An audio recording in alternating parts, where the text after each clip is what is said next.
Bienvenidas y bienvenidos a la clase abierta de la Facultad de Ciencias Químicas en el marco de las jornadas de pantallas abiertas de la Universidad Católica de Córdoba.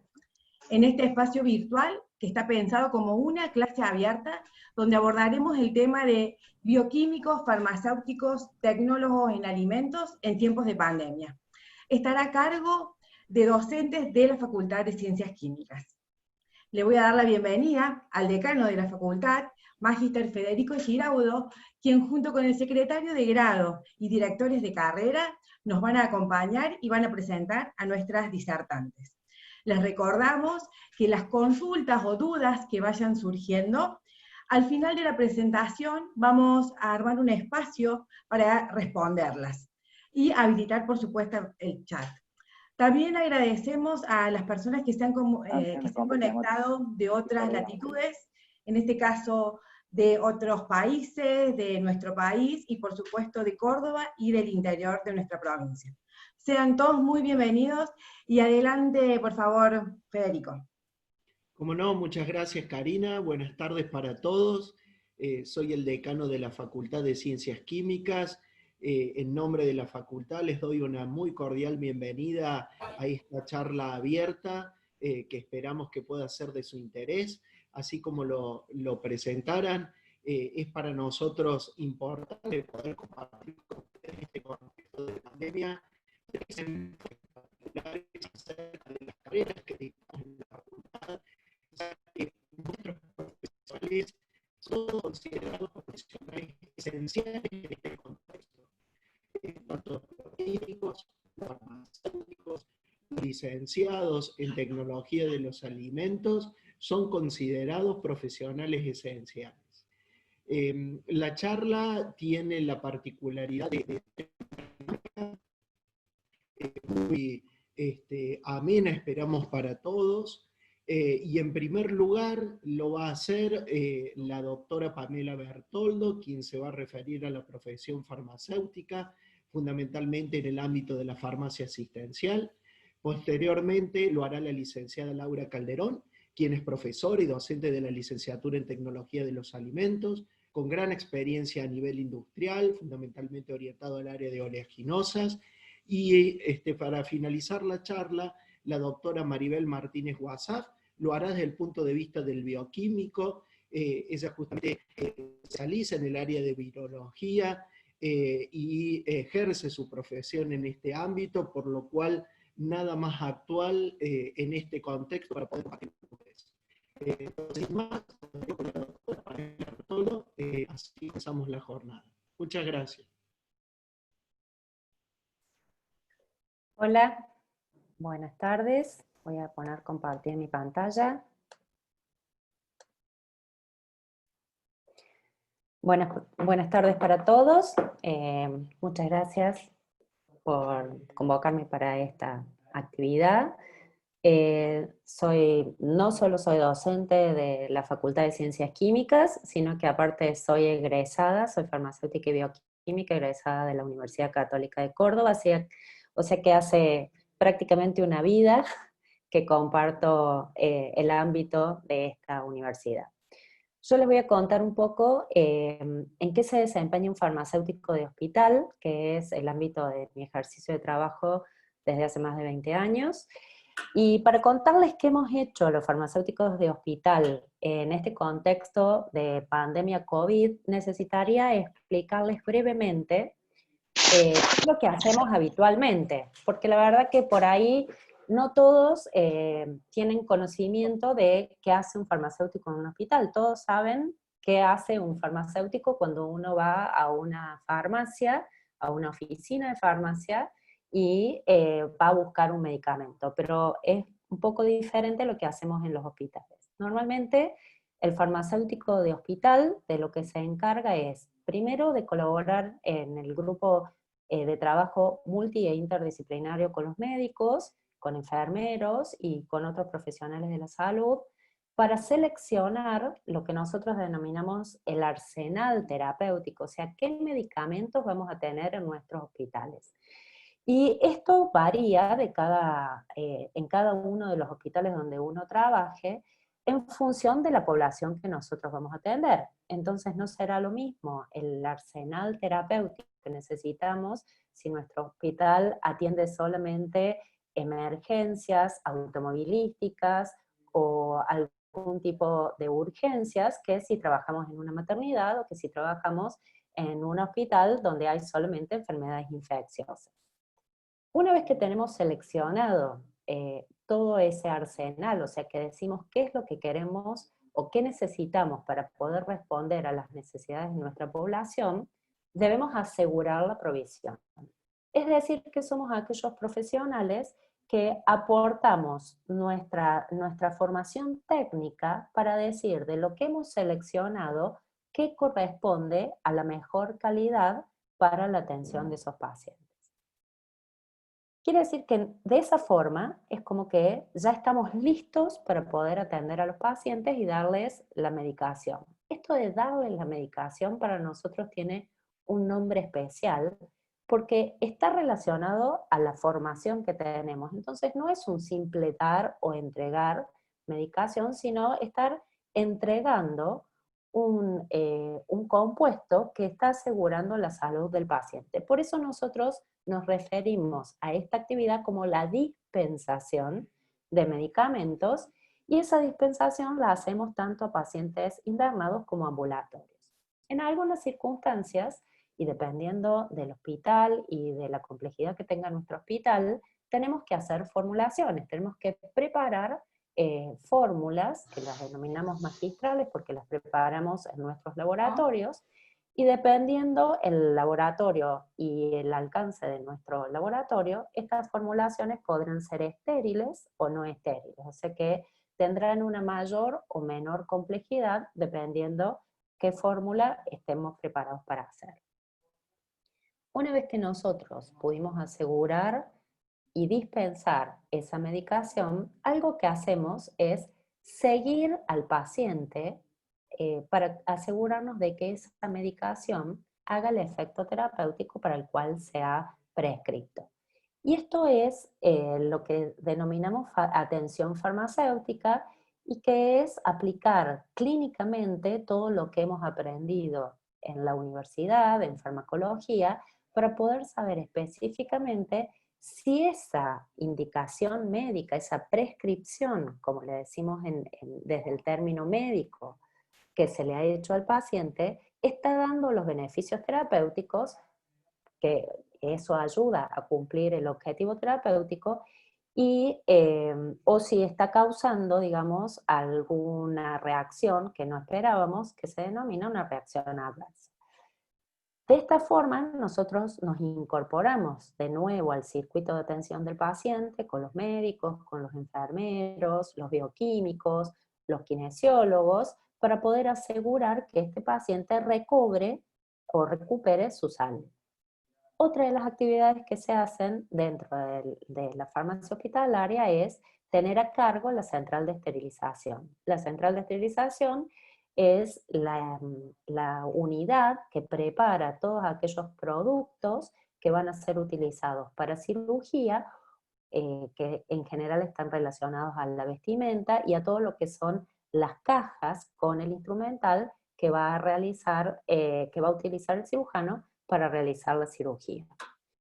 Esto sería a grandes rasgos qué es lo que hemos hecho, qué es lo que hacemos nosotros diariamente en una farmacia de hospital.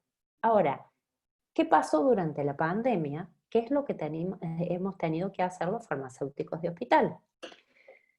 Esa es una foto mía para que vean qué distinta me veo adentro del hospital a lo que ustedes me ven ahora, porque en realidad parte de lo que nosotros tenemos que hacer a todas aquellas personas que estamos trabajando en el hospital es poder preservarnos de la contaminación de este microorganismo que hoy nos está generando tantas complicaciones. Entonces, ¿qué es lo que hemos hecho durante esta pandemia? Algo que no aclaré, aparte de formar parte de la Universidad Católica desde hace tantos años, yo soy la jefa del servicio de farmacia del Hospital Municipal Príncipe de Asturias, ubicado en Villa Libertador, que es donde desempeño mis funciones. En esto de la selección de medicamentos y productos médicos, hemos tenido que mirar qué medicamentos íbamos a necesitar para poder asistir a todos aquellos pacientes, por ejemplo, que utilicen un respirador, algo que está tan promocionado en estos días y que no solamente el insumo para atender al paciente es el respirador, sino todos aquellos fármacos que van a permitir que la utilización de ese instrumento logre el objetivo terapéutico. Pero sin duda alguna, lo que ha sido prácticamente la vedette de lo que hemos hecho es poder informar si todo el material que llegaba a nuestras manos era el adecuado para proteger al personal que atendía a los pacientes.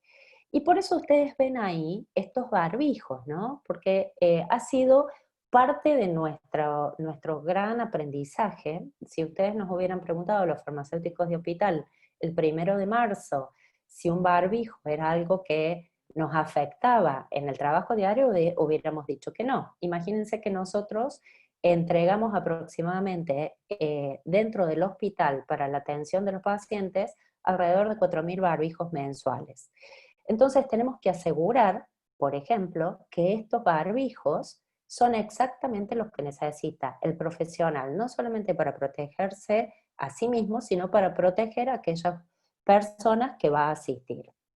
Y forma parte de lo que hemos hecho asegurar que todas las personas y todos los pacientes que están dentro de la institución tengan en el momento adecuado el elemento de protección adecuada para poder combatir esta enfermedad.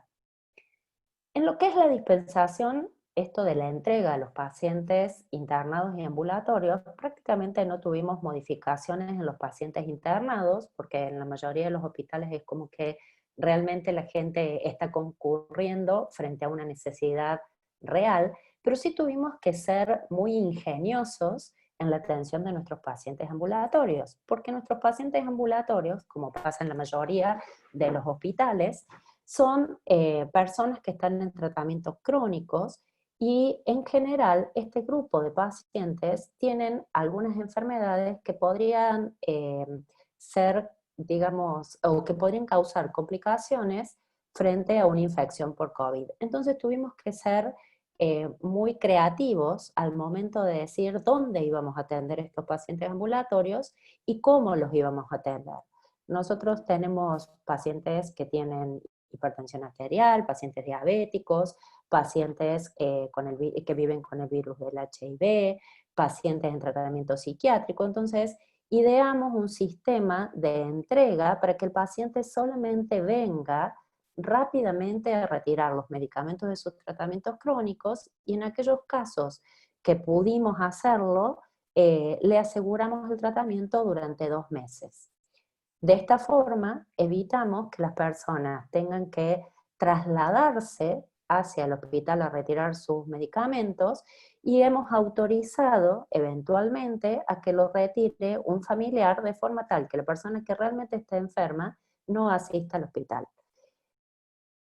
Un poco salteándome desde la dispensación, ustedes lo pueden ver acá en el cursor, a lo que es el seguimiento del paciente, porque está relacionado, después vuelvo a las formulaciones. Nosotros como farmacéuticos trabajamos en un grupo que se armó específicamente para esto, interdisciplinario, que está formado por los médicos que asisten a estos pacientes crónicos que les acabo de decir, y aparte, por ejemplo, las asistentes sociales. Y hemos formado este grupo, el logo que ustedes ven ahí, de telecuidados, el logo del equipo de trabajo del Hospital Príncipe de Asturias, que entre todos estamos asistiendo a estos pacientes en tratamiento crónico. Los médicos, desde lo que es la atención por telecuidado, y todo el personal de apoyo, como nosotros, pudiendo resolver para estos pacientes que puedan tener o disponer del tratamiento en una forma rápida y segura, así pueden cumplir con el plan terapéutico. Ahora, otra cosa que hemos hecho y que hemos tenido que hacer con mucha más frecuencia de la que hacíamos probablemente hasta ahora por falta del insumo, fue desde preparar alcohol al 70, vieron que en todos lados sale que una de las formas de combatir la infección o la transmisión por COVID-19 es manteniendo no solamente la higiene de manos, sino también utilizando formulaciones con alcohol al 70. Hasta hace unos meses disponíamos de grandes cantidades de alcohol por alguna marca que la comercializaba y podíamos acceder a los envases que queríamos, pero en algún momento de la pandemia tuvimos que no solamente fraccionar mayores cantidades para poder tener disponible, o sea, a lo mejor de envases que no eran fáciles para el trabajo cotidiano en las unidades de internación o para la atención de los pacientes, sino que también tuvimos que preparar a partir del alcohol al 96, alcohol al 70. Y esto es una incumbencia propia del farmacéutico, y si ustedes se deciden por estudiar esta carrera, lo van a ver como una de las primeras actividades que se va a hacer en una de las materias de tercer año, que es tecnología farmacéutica, donde se aprende a preparar alcohol al 70, porque les voy a decir algo, no crean que toda la información que hay disponible en redes sociales y publicada en distintos sitios tiene correctamente la fórmula para preparar alcohol al 70. Justamente por eso se enseña en el ámbito de la universidad a los futuros farmacéuticos. Y por último, otra de las actividades que realizamos desde la central de esterilización fue tener preparados todos los equipos de protección estériles que fueran a necesitar no solamente los pacientes, sino los médicos y el personal de enfermería y todo el equipo de salud que fuera a trabajar en cada una de las atenciones a los pacientes. Vieron que en la información diaria se explica mucho y se dice que el virus se transmite a través de las gotitas que se pueden, digamos, esparcir en el hablar, y hay algunos procedimientos que se hacen habitualmente en la atención al paciente que emiten una aerosolización, o sea que se desparraman mucho más estas gotitas, teniendo más posibilidades de producir el contagio. Entonces, lo que hemos hecho es acondicionar todos los equipamientos que necesitaban cada uno de los agentes de salud que iban a atender a los pacientes. Fue todo un desafío para todos porque tuvimos que acomodarnos a una nueva realidad, parte de las cuales seguramente serán los nuevos hábitos para poder cuidarnos que tendremos que tener entre todos. Fundamentalmente, nosotros los farmacéuticos formamos parte de un equipo de trabajo tan importante como cualquier otro miembro del equipo de atención de salud, y nuestro objetivo primordial es el cuidado de la salud de la población, de cada una de las personas que asisten a nuestro hospital. Muchas gracias. Gracias, Pamela. Ahora le damos lugar a Laura.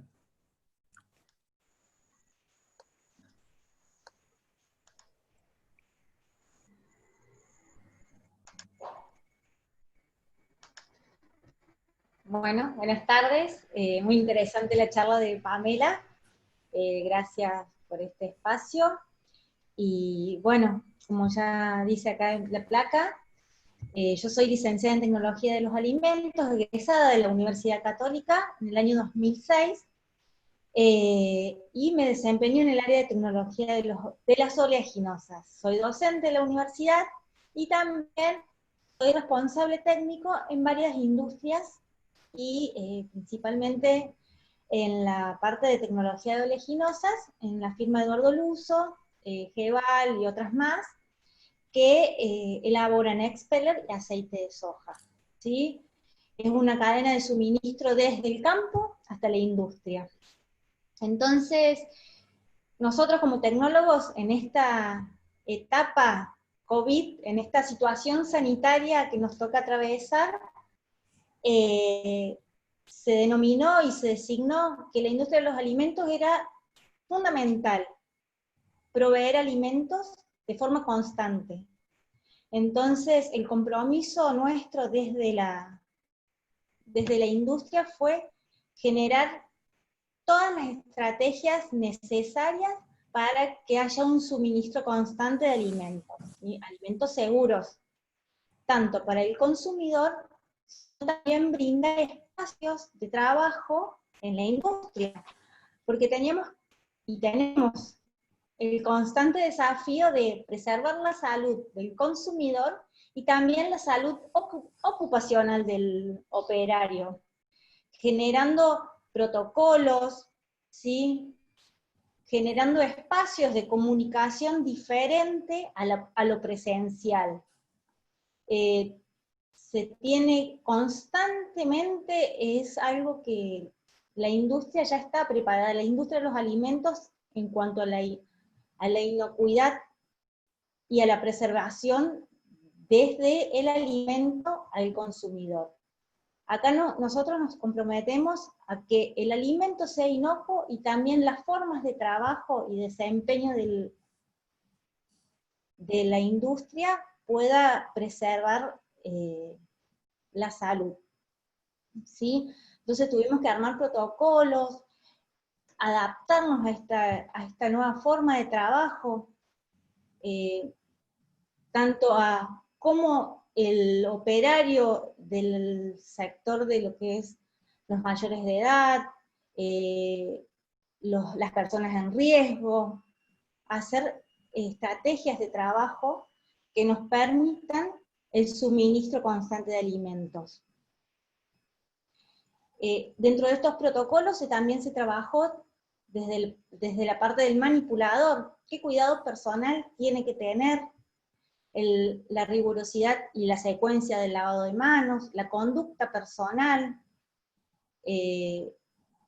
reforzar mucho lo que son las buenas prácticas de manufactura, que es una herramienta fundamental en la industria de los alimentos, que nos permite proveer alimentos seguros, y también son prácticas adecuadas para no contaminar el alimento, y además que el alimento sea una buena fuente que cumple con todos los requisitos, ya sean nutricionales como sanitarios. Entonces, en este caso, estas herramientas de gestión de la calidad del alimento, como son las buenas prácticas, los POEs, los procedimientos de limpieza, nos facilitaron mucho adaptar estas formas de trabajo y preservar la salud, como repito, preservar la salud del operario, que tiene que estar disponible para que el alimento llegue en buen estado. Otro de los desafíos que fue, y que es constante, cómo llega, cómo se distribuye el alimento, y cuáles son los nexos para que llegue del campo a la industria, y de la industria a la mesa, o al comercio, ¿sí?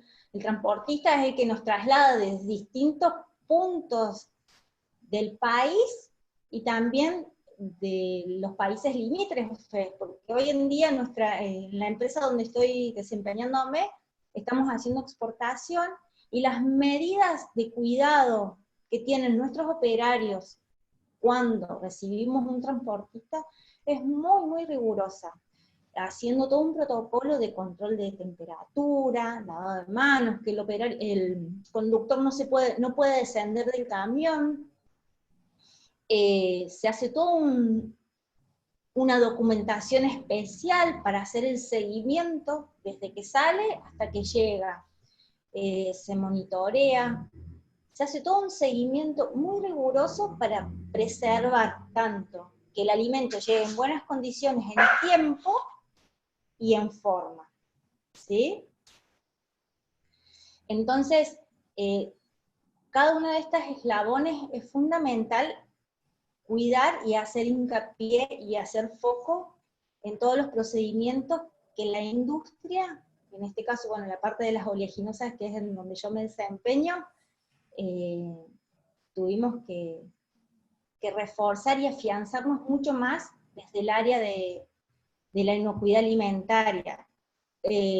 Tuvimos que hacer equipos interdisciplinarios, logramos trabajar con la parte de higiene y seguridad en el trabajo, la medicina laboral, para poder llegar al operario, llegar a clientes, proveedores, hacer reuniones de trabajo y de equipo, la capacitación a través de las herramientas informáticas, lo que es Meet, Zoom, porque no podemos hacer reuniones y hacer una capacitación presencial, que hoy en día en la industria de los alimentos la capacitación es constante y continua, y es algo muy dinámico lo que estamos pasando. Como decía en la presentación anterior, cuando evaluábamos el uso de barbijo, estaba en duda si se usaba o no se usaba, de acuerdo a qué exposición. Si bien nosotros estamos trabajando sobre el alimento, sí es necesario, pero acá lo que nosotros hacemos referencia es el contacto con las otras personas, ¿sí? La distancia física. Por eso también en estos equipos interdisciplinarios o las interconsultas que hacemos entre colegas, decimos, bueno, a ver, ¿qué formas de trabajo, qué metodologías de trabajo podemos emplear para resguardar tanto el alimento como el operario que tiene que estar desempeñando y garantizando que haya alimentos constantes? ¿Sí?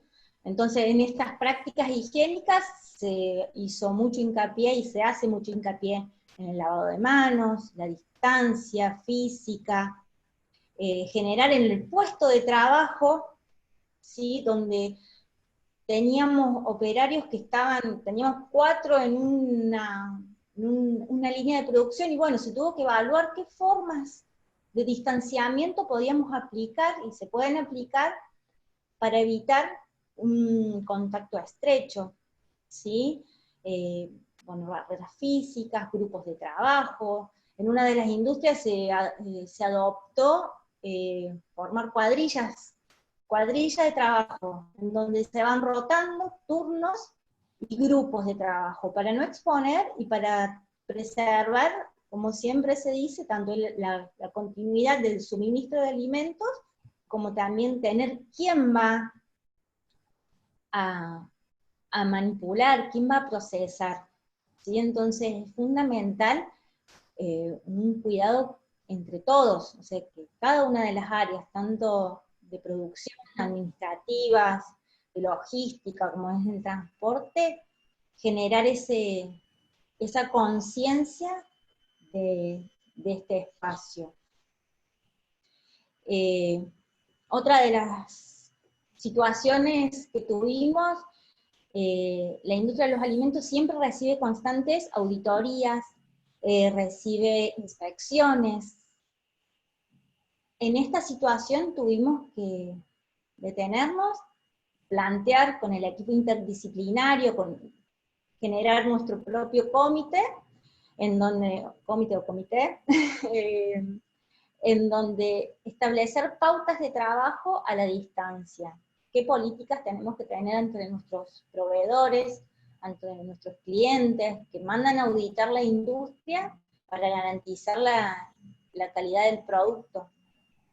¿Sí? Entonces, bueno, tuvimos que suspender auditorías, generar auditorías remotas en cuanto al soporte de drones, el celular,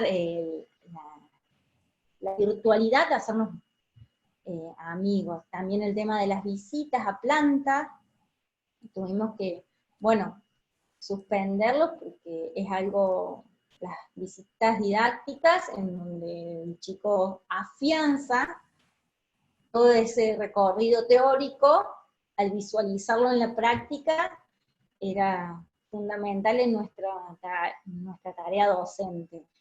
Entonces, reinventarse en la parte de la tecnología, de los soportes, y sí, nuestro rol como tecnólogos en alimentos fue fue fundamental desde el principio de que es una industria esencial, ¿sí? Un compromiso desde un principio, generar alimentos, la producción constante, y también que mantengan los estándares de calidad, ¿sí? Sostener las características adecuadas para el suministro de alimentos. Así que fue y todavía es un compromiso constante y dinámico, proveer alimentos, garantizar el suministro. Eso fue una experiencia y es una experiencia constante, porque esto es algo dinámico que empezamos a recibir mucha información, a recibir muchos procedimientos desde distintas áreas, y que realmente la industria de los alimentos tiene un soporte de la inocuidad, y ahora tenemos el compromiso de cuidar al quien está manipulando. Entonces fue y es muy interesante poder afianzarnos en nuestra participación. Laura, disculpame, yo estaría con el tiempo. Bien, perfecto. Estamos listos. Les agradezco No, gracias a vos.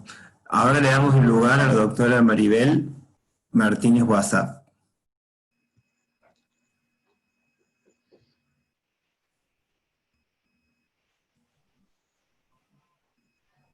Muy bien. Buenas tardes a todos. Un gusto acompañarnos. Un gusto que nos acompañen. Voy a compartir mi pantalla. Aquí vamos.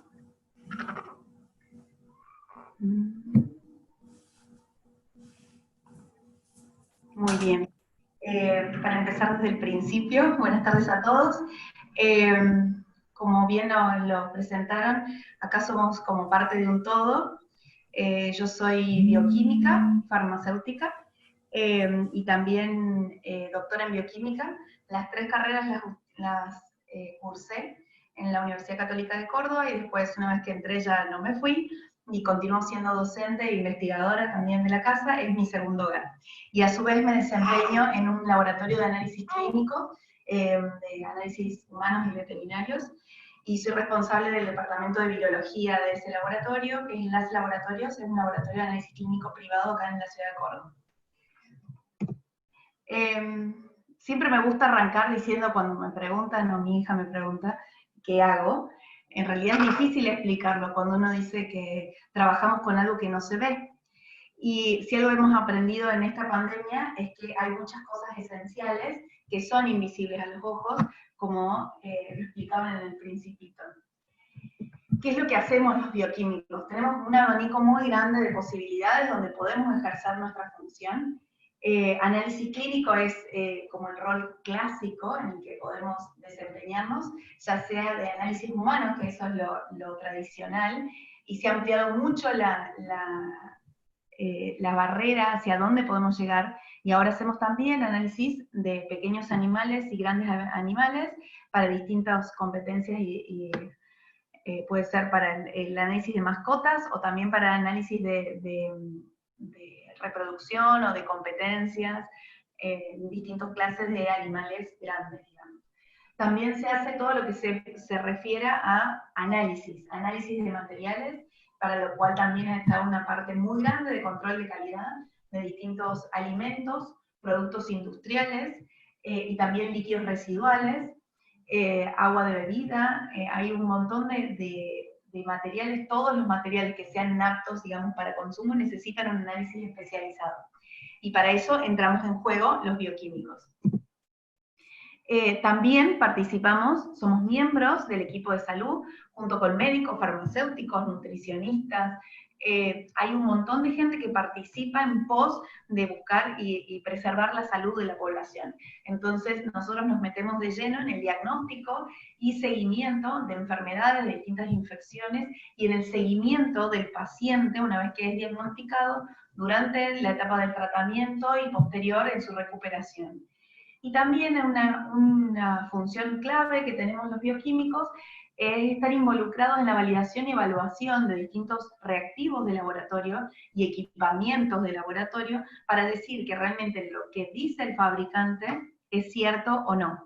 Y nos referimos a el inserto que viene con los distintos reactivos, donde denota las características que ese reactivo tiene, su funcionamiento, su sensibilidad y especificidad, es decir, qué características tiene de detectar las mínimas cantidades de lo que estemos buscando, que llamamos analito, y qué capacidad tiene de diferenciarlo de algo similar. Acá nos metemos de lleno, como un ejemplo de la pandemia en la que estamos transitando, porque ya sabemos que este virus tiene otros virus muy cercanos de la misma familia, que son otros coronavirus, que tienen circulación normal. Entonces nos tenemos que asegurar que los reactivos que buscan el coronavirus 2019 sean aquellos que puedan diferenciar ese virus frente a la presencia de otros muy similares. Estos son competencias íntegramente de los bioquímicos, que son los que van a decir si realmente ese reactivo y ese equipamiento para hacer ese tipo de análisis son aptos o no para su uso. Entonces, ya que hablábamos del COVID-19, vamos a ver qué hace un bioquímico en esta pandemia.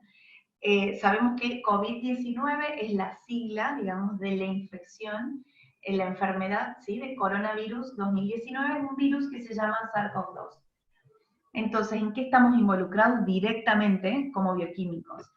En que estamos directamente, digo, todo lo que hacemos en el área de la bioquímica, más allá de que hagamos o no específicamente virología. Yo hago específicamente virología, así que tengo como un rol más activo, pero todos los bioquímicos participamos, porque acordémonos que el ser humano es una estructura demasiado compleja en el que tiene muchas variables involucradas, entonces tanto es importante el análisis del virus en el organismo como el estado general de salud de ese paciente, para lo cual también se necesitan análisis de otros bioquímicos que no se dedican íntegramente a la virología.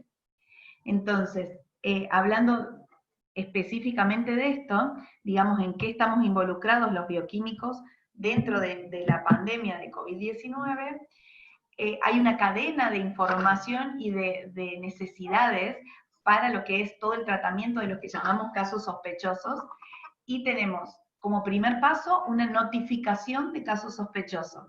El médico evalúa si el paciente tiene síntomas o estuvo en contacto con algún caso positivo, lo que hace que sea necesario el estudio de ese paciente para saber si tiene infección por SARS-CoV-2, entonces para eso nos llega el paciente al laboratorio. Estas enfermedades, así como otras como rubiola en embarazada, son lo que se llaman de notificación obligatoria. Cada vez que un paciente es sospechoso para esta patología, debe avisar y tiene que estar registrado en un sistema que en el caso de nuestro país se llama Sistema SISA, que es el Sistema Integrado de Información Sanitario Argentino, en el cual está individualizado quién es el operador. Ahí les puse una captura de pantalla. Está individualizado quién es el que comparte esa información, queda registrado quién es el paciente que se está estudiando, y la información se comparte para que pueda ingresar cualquier miembro del equipo de salud que esté tratando ese paciente y tenga la capacidad de ver parte clínica, parte de estudios de laboratorio e interpretar esos resultados. Entonces esa información la cargamos los bioquímicos en el laboratorio en un sistema que es online. Después tenemos capacidad e incumbencias profesionales para la toma de la muestra de análisis, ya sean muestras respiratorias, en el famoso hisopado que se hace para hacer un análisis de PCR, y también análisis de sangre en el caso que busquemos anticuerpos específicos frente a este virus. Entonces, es el bioquímico el que está capacitado para tomar esas muestras. Las muestras de sangre son las más clásicas, algunos, capaz que casi todos hemos pasado alguna vez por un laboratorio, y nos han tenido que hacer una extracción de sangre, pero muestras respiratorias capaz que no todos han tenido la posibilidad de tomarla. También los bioquímicos toman estas muestras y tienen que saber cómo diferenciar, cómo tomar esa muestra, cómo preservarla y transportarla al lugar del análisis de manera correcta. cosa de que toda esa etapa preanalítica tenga un soporte y nos permita confiar en el análisis posterior que se haga de esa muestra. Tienen que me volví para atrás, disculpas, vamos al siguiente. A su vez, está involucrado todo este proceso de validación de reactivos y de equipos. Acá les puse una captura del portal de pantalla del Ministerio de Salud de Nación, donde están todos detallados los reactivos que están autorizados para su comercialización, uso, para hacer diagnóstico de COVID-19. Ese listado está conformado por reactivos que fueron analizados previamente por bioquímicos y que los avalaron y dijeron lo que dice el fabricante realmente es cierto, y lo probamos con población local, porque muchas veces estos reactivos son importados y donde fueron validados son en la población de origen, que no siempre tienen las mismas características de nuestra población con respecto a genética y un montón de otras variables de temperatura, alimentación, densidad poblacional. Entonces hay que aprobar ese reactivo para que sea utilizado en nuestra población. Para eso están involucrados también los bioquímicos. Y una vez que hacemos esta validación de reactivos en cada uno de los laboratorios, tenemos la pauta para hacer lo clásico que hacemos los bioquímicos, que es análisis de esas muestras que tomamos. Entonces hacemos el análisis de la presencia de este virus, ya sea el ácido nucleico, por la famosa PCR, la real-time PCR, que es una metodología que busca el ácido nucleico, quiere decir una partecita constituyente del virus, que nos permite decir si ese virus está presente o no en la muestra del paciente. Y la otra opción, para determinar que la persona estuvo en contacto con ese virus, es la búsqueda de anticuerpos. Los anticuerpos son proteínas específicas que genera nuestro organismo de manera de reacción y después una posterior protección frente a la infección nueva por ese mismo virus. Entonces esa generación de anticuerpos específicos que ocurre con todos los microorganismos, no solamente con el SARS-CoV-2, nos permite a los bioquímicos ir a buscar esa marca inmunitaria específica de la presencia de este virus en el organismo del paciente. A su vez, tenemos el informe de resultados, que esto tiene que ser en tiempo y forma, porque necesitamos resultados rápidos para evaluar, sobre todo esto que es un virus respiratorio, hay que evaluar que el paciente que es positivo necesita realizarse un bloqueo, se llama un control de foco, para poder aislar a todos los contactos estrechos y evitar que ese virus se siga transmitiendo a otras personas susceptibles de contraer esta enfermedad.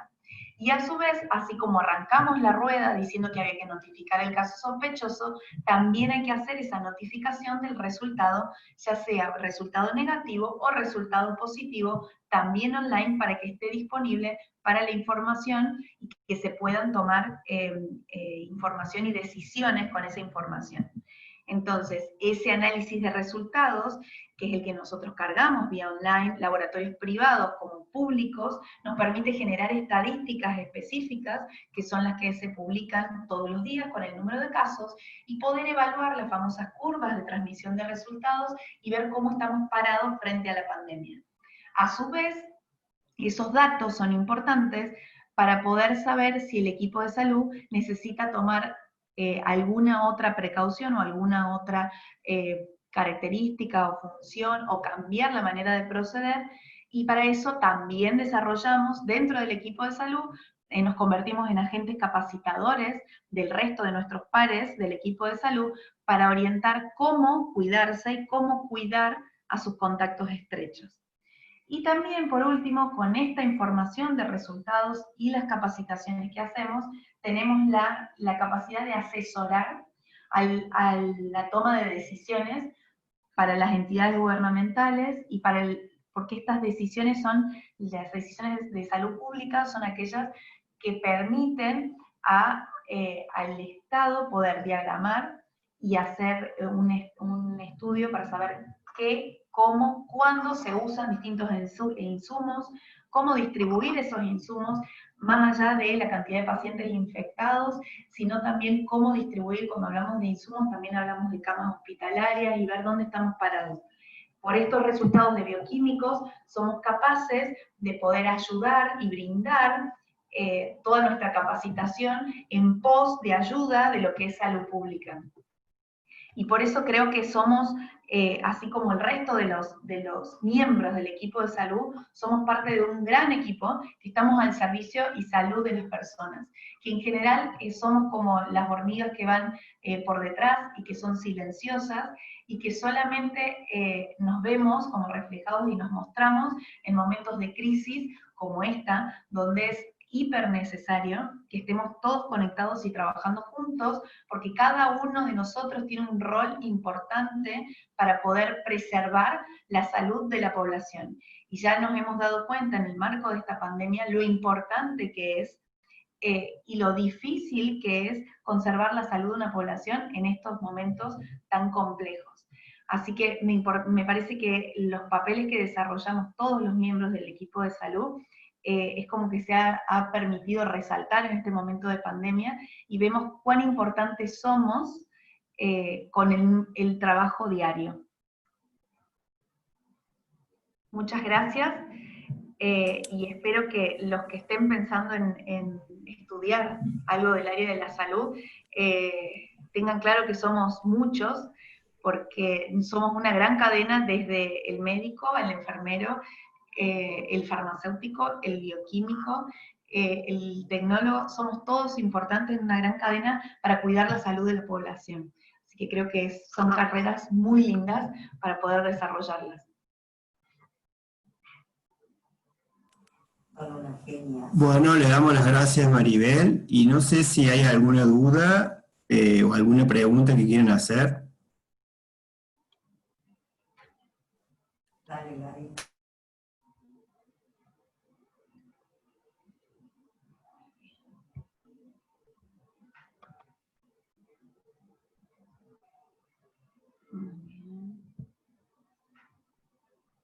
Maribel, una pregunta que hay acá es si primero, ¿en qué año se ven todos estos contenidos de que vos estás hablando de la profesión? Y segundo, si te gustaba mucho la química cuando elegiste esta carrera. Mentí un poco, ¿no? Yo creo que cuando uno arranca esta profesión, sabe que va a tener mucha parte de las exactas. Química, física, matemática, como en todas las carreras tenemos una parte básica que nos puede gustar más o menos, pero siempre son las bases para poder soportar los pilares del resto de las cosas que nos pueden gustar más, las materias que nos gusten más.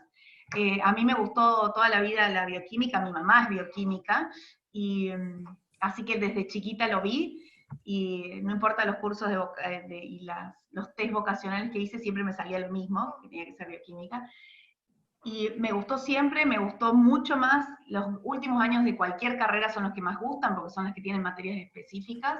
Virología recién me llegó en el 5º año, y siempre supe que me gustaba la microbiología, y cuando empecé a ejercer la profesión, fue algo que me convenció, y yo sé que no lo voy a dejar nunca. Tenemos un montón de funciones extra, como todos. En mi caso soy esposa, soy mamá, y aparte soy docente, y soy bioquímica, y es todo un crisol de oportunidades, y podemos ejercer la profesión fantásticamente bien. Bueno, hay una pregunta que me voy a atrever a responderla yo, que es si la química en la universidad es difícil. En realidad, la química es apasionante, te tiene que gustar realmente. Y en la química en la universidad, no sé si es más fácil, pero es como que está dada de otra manera, lo cual se te hace interesante, atractiva, ¿sí? Nosotros le ponemos mucho énfasis en primer año en hacer de que no se note tanto que ustedes saben tan poca química de la secundaria o del nivel medio. Por lo tanto, es un desafío que al que le guste un poquito la química, yo los invito a que lo intenten porque vale la pena.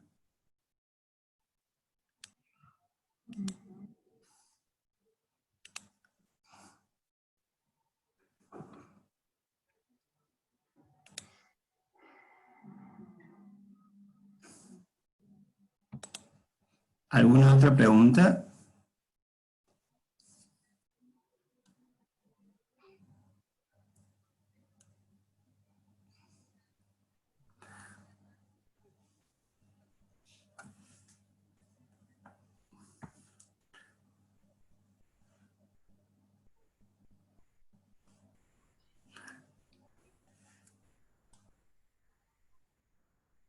Bueno, si no hay ninguna otra pregunta, les agradecemos por su participación, le agradecemos también a los disertantes, y los esperamos a que nos visiten cuando quieran. Vamos a tener otra jornada de puertas abiertas en el mes de septiembre, o sea que ahí los estaremos esperando. Karina, no sé si vos querés decir algo más. Sí, muchas gracias, Diego. Nosotros ahora en el chat vamos a pegar una encuesta que es importante para seguir mejorando estos espacios y estas charlas para las futuras que vamos a realizar. Mientras ustedes van respondiendo la encuesta, que no dura más de 2 o 3 minutitos y es importante para nosotros, le estamos mostrando la landing de la universidad, la página web.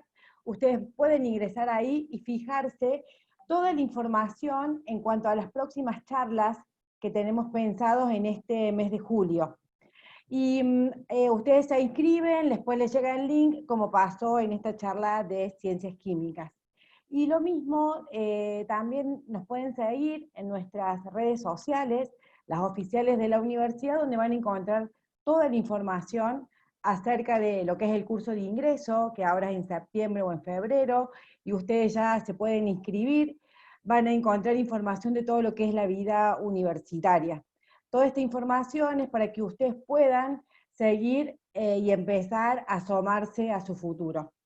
Queremos agradecer, por último, a los disertantes, tanto a Pamela, a la licenciada Calderón y a Maribel, con sus hijos que estaban ahí presentes, por esta charla tan motivadora en cuanto a poder estudiar farmacia, bioquímica, tecnología de los alimentos.